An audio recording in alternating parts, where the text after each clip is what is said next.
Good morning. It's my pleasure to be speaking here today, and I will be presenting some of our latest research at Bloomberg NEF on the levelized cost of electricity.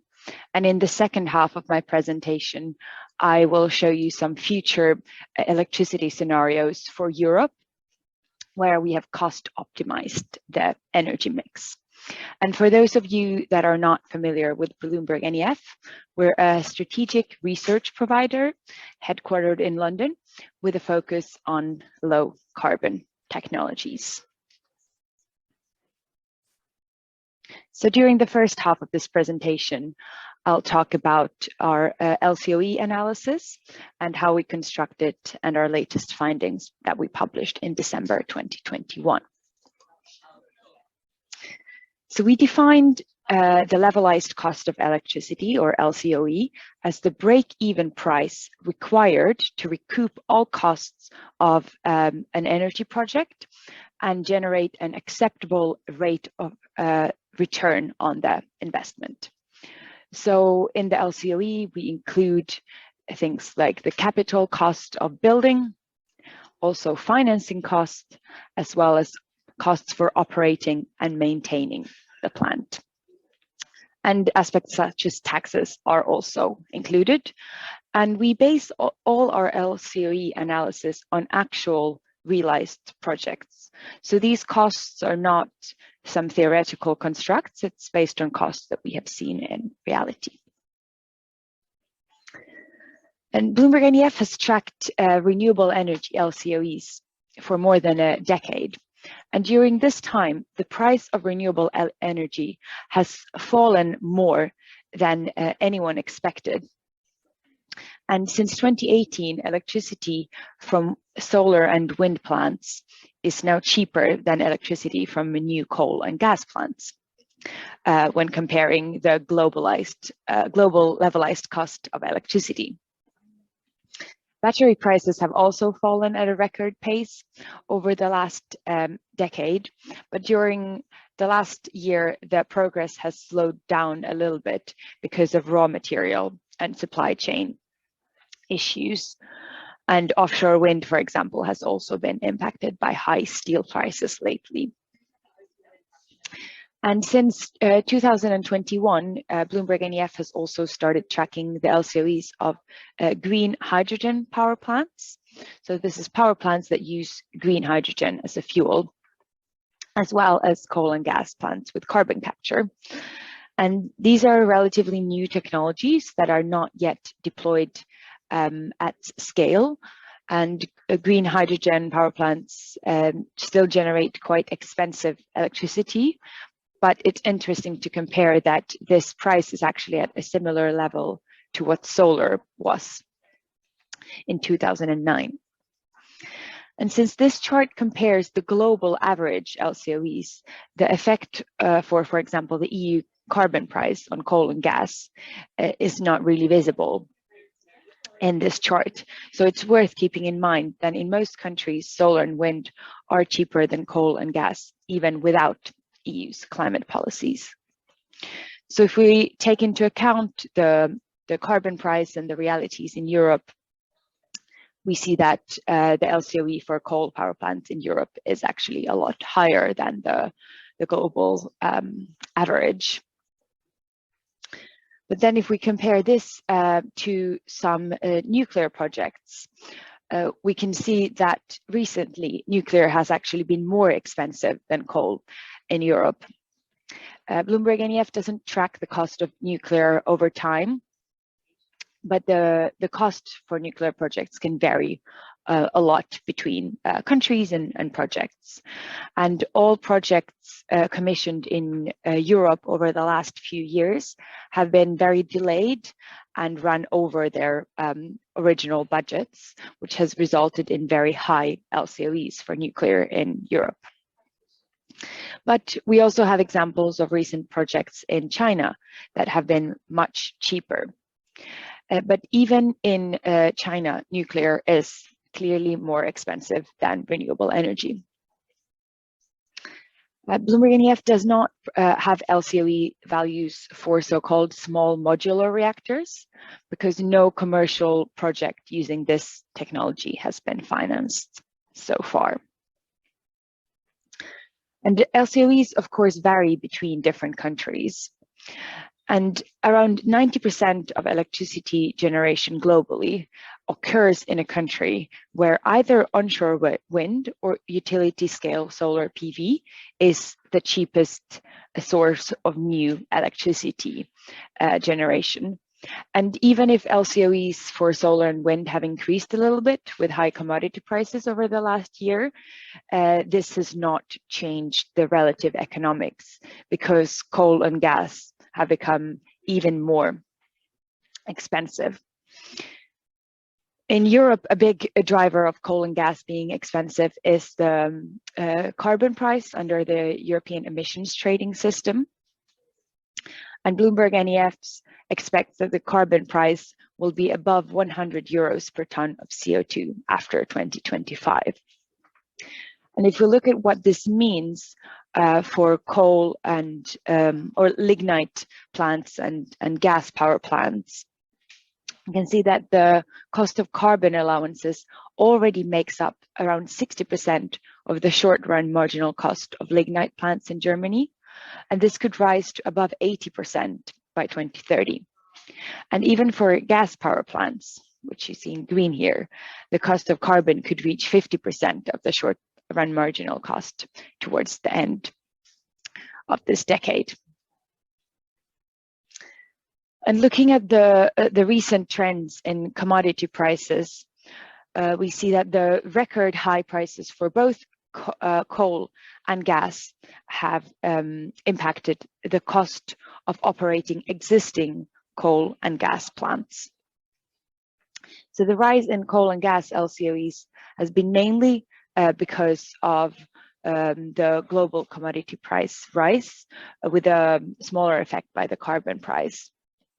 And the chart to the left shows the LCOEs for existing coal plants versus renewable energy, whereas the chart to the right shows gas plants versus renewable energy. And the black lines in both charts show us that in Europe, even offshore wind is now cheaper than both coal and gas power. And even outside of Europe, solar and wind power is now significantly cheaper than both coal and gas. But looking at average levelized cost of electricity is, of course, not enough to ensure that we have supply for electricity 24/7. Average LCOEs give us a good indication for the cost of electricity, but for example, solar, even if it's the cheapest technology, it of course cannot generate during the night.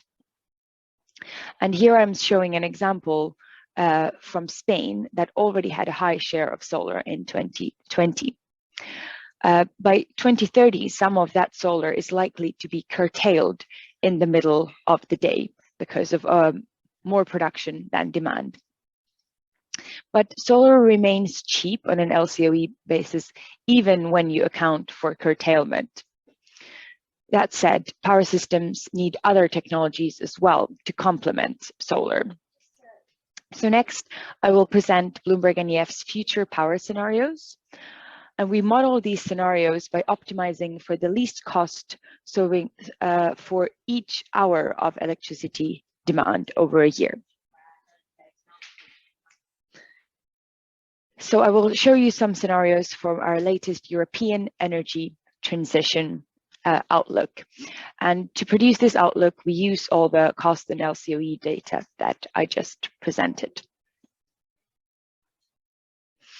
So I'll start by talking about our base case scenario that we call the economic transition scenario, where we optimize the cost of the power system without assuming any climate targets will be met. In this scenario, we do include existing policies like the EU carbon price, but the growth in renewables that we see over the decades is mainly the result of favorable renewables economics.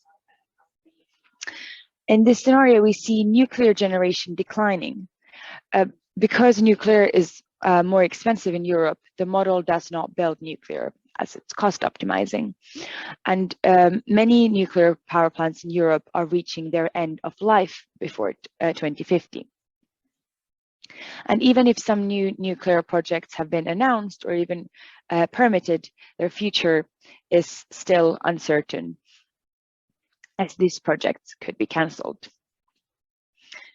It is worth noting, though, that this kind of economic transition will only be possible if practical problems are solved around renewables projects, for example, around land availability and permitting. Solar, wind, and batteries can meet up to 80% of power demand over a year.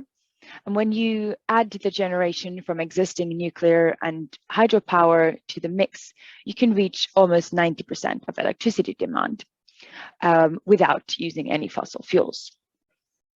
But there will be days when renewables output is too low, and then those days we need so-called backup generation. And in today's power system, that role of backup generation is often fulfilled by gas and coal to some extent. Because coal has the highest carbon emissions and is most affected by the carbon price, as soon as Europe starts to build enough renewables, coal becomes the first fuel to be phased out. And you can see here that both coal and lignite generation almost ends completely by 2030. And even if gas is very expensive right now, gas prices are expected to stabilize in the long run, but there is a lot of uncertainty, especially after Russia's attack on Ukraine. But power systems do need some backup capacity, and nuclear is not suitable for quickly ramping up and down to changes in renewables.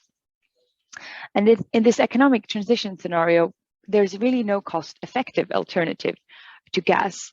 So Europe does not meet its emissions target for 2030 or 2050 in this scenario. So that's why we also created another scenario where Europe does meet the 2030 and 2050 targets. And we call this the net zero scenario. This scenario is still optimized for cost, but the model also has to meet emissions limits. And in this scenario, we see a new technology entering that can provide that backup capacity for days of low renewables output, and that is green hydrogen, that Simon from Agora Energy Vende also talked about. And green hydrogen is made with electrolyzers that use renewable electricity to split water molecules, but the hydrogen can also be used as fuel in a power plant to generate electricity, similar to gas. And as the hydrogen technology matures, it could start replacing gas in the power mix.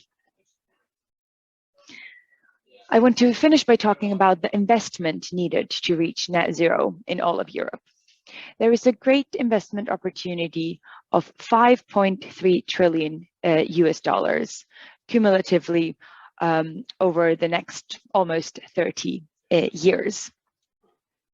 And in this scenario, we also see 38 billion US dollars invested in some already planned and announced nuclear projects. But any new nuclear in this scenario is really just a small complement to renewable energy. And if we split this 5.3 trillion down and look at the investment requirements per year over the next decade, it comes to around 137 billion US dollars per year. And that's around 0.7% of last year's GDP. And it's a similar share that European governments invest in roads.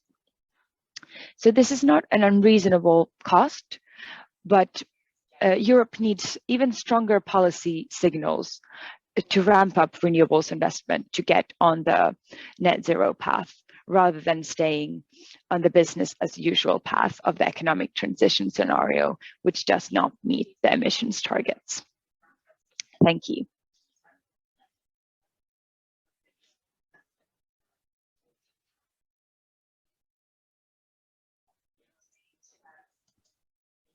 Děkuji vám moc, paní Aminoff, za vaši prezentaci.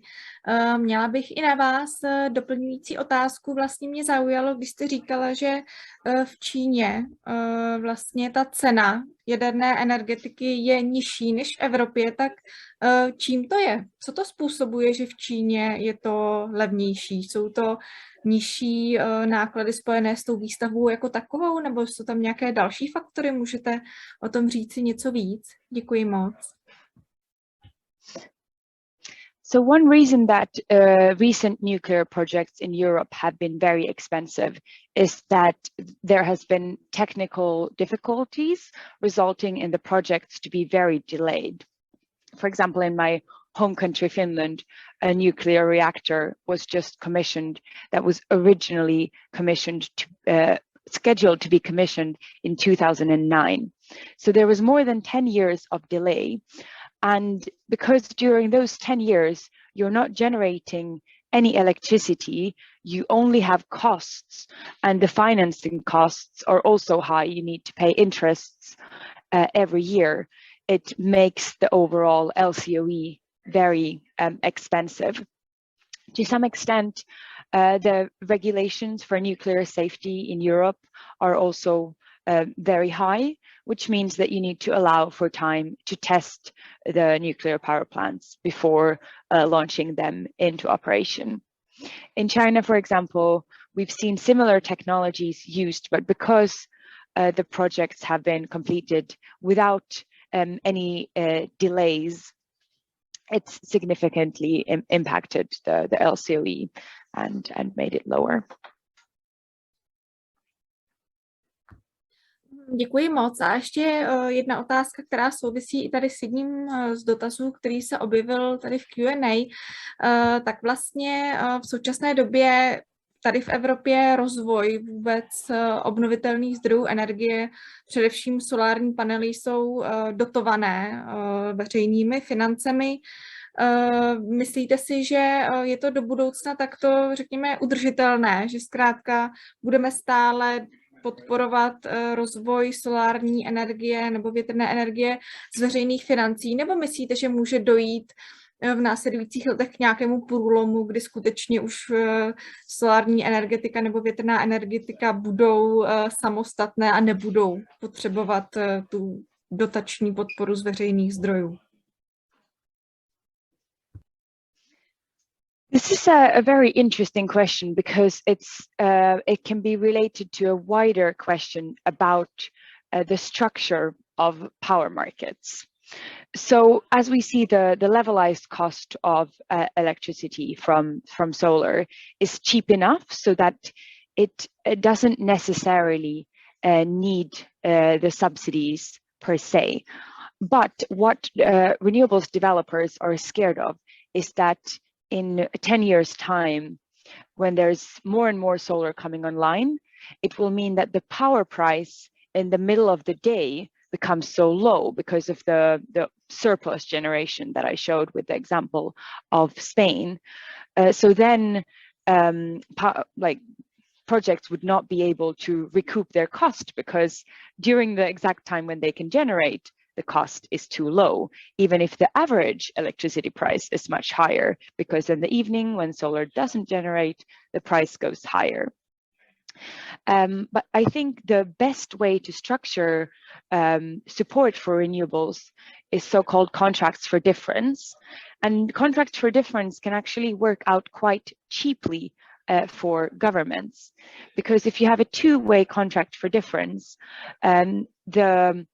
you pay a little bit of an extra subsidy when the power price is low, but when the power price is high, the renewable generator has to pay back money to the government. And we've seen that the prices of these contract for different auctions are becoming lower and lower in Europe. And right now, with the power prices being so high, any country that has this kind of two-way CFD, the renewable power plants are actually paying money to the government rather than the other way around. So I think this is a very good policy because it gives the incentive to build more renewables because it provides certainty in the long term to have your costs returned to you, but it doesn't become very expensive for governments. Děkuji moc, paní Aminoff. Nám ještě objevily dotazy od diváků, tak bych ráda položila alespoň některé z nich. První dotaz zní, že vlastně v těch grafech, které jste tam prezentovala, tak tam byla jedna položka, která byla označená jako plyn. Tak zda se jedná o zemní plyn, nebo zda je v tom zahrnutý i biometan. Jestli byste to mohla jenom upřesnit pro naše diváky, vlastně o jaký plyn se jedná. Yes, absolutely. That is actually only natural gas, not any other types of gas.